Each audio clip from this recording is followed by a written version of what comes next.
Bienvenue, je suis Jida Seme Votonocoin et je suis entrepreneur. C'est un plaisir pour moi de te retrouver dans cette nouvelle vidéo.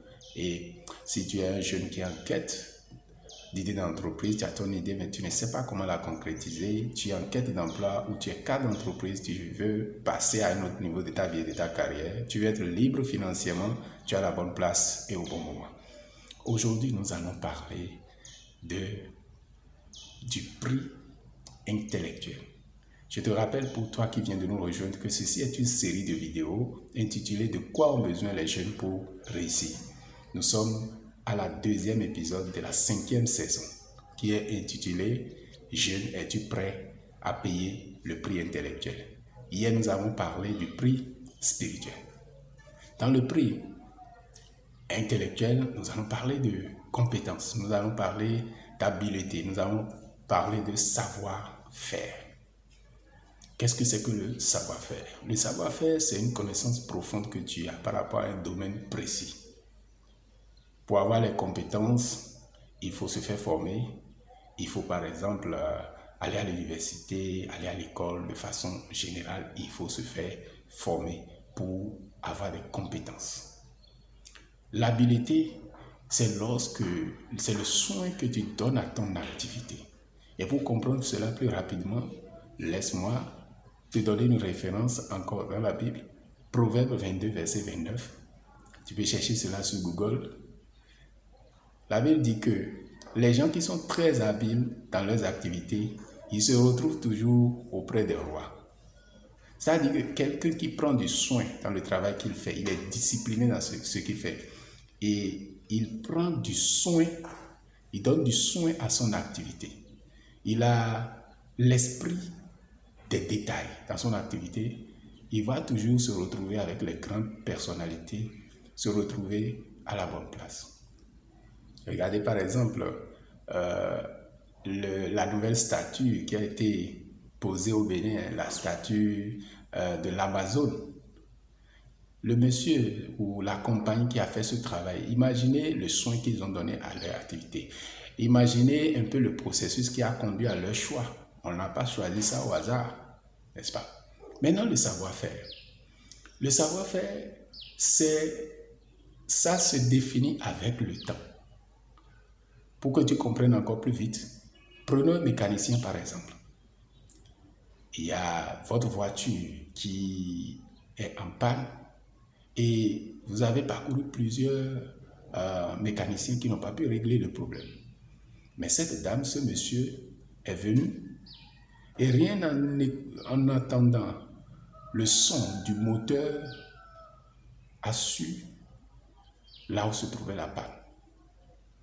Il est parti consulter cette partie-là et le problème était réglé. C'est ça le savoir-faire. Avec le temps, vous avez une certaine expérience qui vous permet d'aller plus vite. Attention, pour un bon savoir-faire, il faut être en train d'actualiser ce que vous connaissez pour être vraiment à même de satisfaire les besoins des autres ou de vos clients. Si c'est la seule chose que vous avez connue au départ, que vous avez répété tout le temps, vous ne serez pas vraiment quelqu'un qui a le savoir-faire. Mais le problème avec toi, jeune, c'est quoi? C'est que tu es confronté à un problème aujourd'hui qui résulte de l'inadéquation entre l'offre et la demande de compétences. Les entreprises demandent des compétences que tu n'as pas. Tu as des compétences dont les entreprises n'ont pas besoin. Exemple, je voyageais un jour, j'ai rencontré des jeunes et j'en rencontre tout le temps. Je prends du plaisir à discuter avec eux. Ils se préparent pour le Canada. Et il me parle d'un de ses amis qui est parti au Canada et qui a étudié dans le domaine de l'informatique. Et les gens lui ont dit là-bas, mais monsieur, les choses qu'on vous a appris là, ton niveau de compétence, ça a rapport avec les inventions, les choses qui étaient en vogue il y a 20 ans. Aujourd'hui, les choses ont évolué, donc il faudrait que tu te mettes à jour pour 20 ans alors. C'est pas que cela va durer 20 ans. Il va mettre un plan en place s'il est prêt à avancer pour se réactualiser. Donc, imaginez ce que ça va lui coûter en termes d'argent, en termes d'énergie, en termes de temps. C'est cela que nous appelons alors l'inadéquation entre la demande de compétences et l'offre de compétences. Est-ce que tu vois? Donc, cela te conduit aujourd'hui au problème de chômage. Et les Nations Unies, selon les Nations Unies, le problème de chômage peut des fois conduire la jeunesse à de graves problèmes, peut avoir de graves impacts sur la jeunesse, sur sa situation économique parce qu'il n'arrivera pas à satisfaire ses besoins, sur sa confiance en soi parce que le fait chaque fois de manquer des emplois va créer ce problème à son niveau et il va rentrer dans des dérapages. Alors, les Nations Unies ont alors instauré la journée mondiale des compétences des jeunes. Et le 15 juillet prochain sera la journée, alors cette journée, et le thème à développer, c'est former les enseignants, former les formateurs et les jeunes pour un avenir transformateur.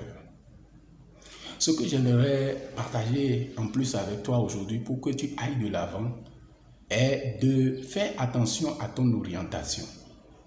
Généralement, l'orientation se fait lorsque nous avons notre bac pour ceux qui ont étudié ou à un niveau beaucoup plus bas pour ceux qui ne sont pas allés à ce niveau et qui ont appris juste, qui ont pris des métiers pour commencer à travailler.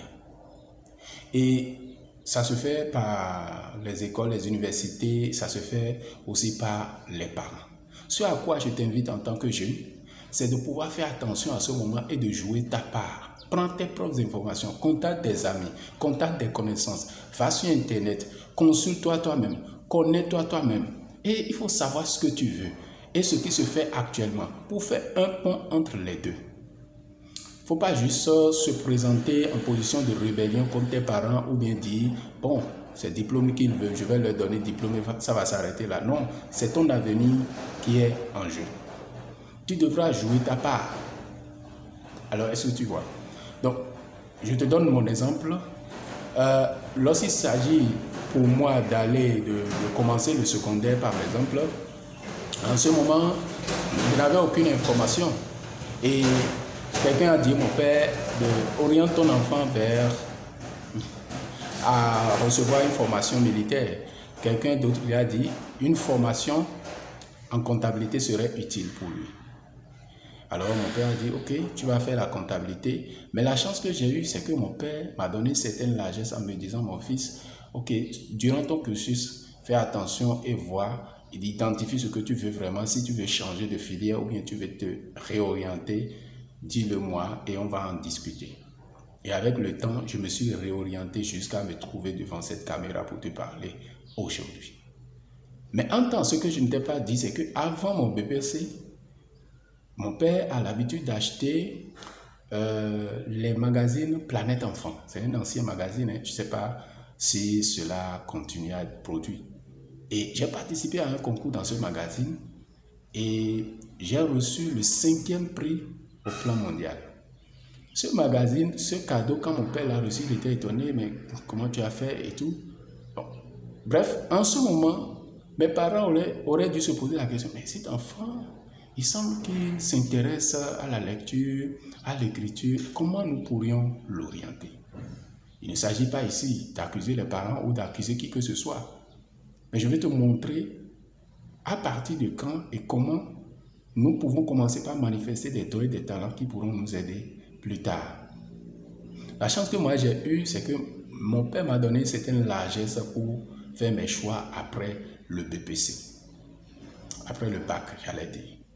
Et alors, je me retrouve aujourd'hui en train d'écrire des livres, en train de te parler, en train de faire tout ce qui a rapport à l'enseignement, à la formation et tout. Toi-même, tu dois faire attention et prendre ton destin en main. La deuxième chose, c'est le moment où tu rentres en activité. Tu dois veiller à actualiser tes compétences. Ce que tu as acquis pour commencer par travailler n'est pas ce que les gens, les entreprises ou même l'entreprise qui t'a recruté aura besoin encore en 5 ans, en 10 ans, en 20 ans. Ok? Si tu as commencé en tant que comptable, tu peux commencer par penser à comment tu deviens expert comptable. Si tu as ta propre entreprise, tu es enseignant, quel que soit le domaine, tu peux commencer par réfléchir à comment tu actualises tout cela en pensant à l'avenir. Exemple, je sais former les gens, je sais écrire des livres, mais à un moment donné, quand j'ai fait le projet, j'ai vu que j'ai besoin de compétences digitales. J'ai besoin d'en savoir davantage sur le marketing. Et quand j'ai évalué ce cours, ça fait près de 10 millions de francs que j'aurais besoin pour terminer mes formations. Je me suis dit, attends, quels sont les contenus qui sont disponibles déjà à moins de coût ou bien gratuits? J'ai commencé par là, par prendre des certifications et ainsi de suite, je progresse. Je te propose la même chose et je pense qu'avec ça, tu pourras être à jour. Parce que de jour en jour, les problèmes des gens changent, les problèmes évoluent. Imagine qu'aujourd'hui, dans les couples, un homme qui veut toujours vivre 50 ans, 100 ans, comme 50 ans, 100 ans en arrière, c'est-à-dire qu'au moment où peut-être nos mamans ou bien les femmes ne travaillent pas, ne vont pas à l'école, n'étaient pas scolarisées. Imagine ce qui va se passer. Aujourd'hui, à cause des problèmes, les femmes travaillent, les femmes veulent être indépendantes, veulent être libres, elles travaillent. Donc, tu es d'accord qu'elle ne sera pas comme nos mamans, à prendre soin des enfants comme ces mamans le faisaient, à faire la cuisine comme ces mamans faisaient. Et en réalité, ce n'est pas un problème. Il suffit de trouver des solutions, des alternatives. Et s'il faut faire recours à une restauration dehors, comment il faut faire? Ce qui est important, c'est de pouvoir trouver des solutions au lieu de rester là en tant que jeune à critiquer tout et rien du tout. Parce que cela ne te rapportera rien. Tu es positionné maintenant pour réfléchir et trouver des solutions et surtout te mettre à jour pour ne pas être victime des situations. Nous continuerons demain sur d'autres types de prix à payer. Si cette vidéo a été utile pour toi, je t'invite à l'aimer, à t'abonner si tu ne l'es pas à la chaîne, si tu ne l'as pas encore fait.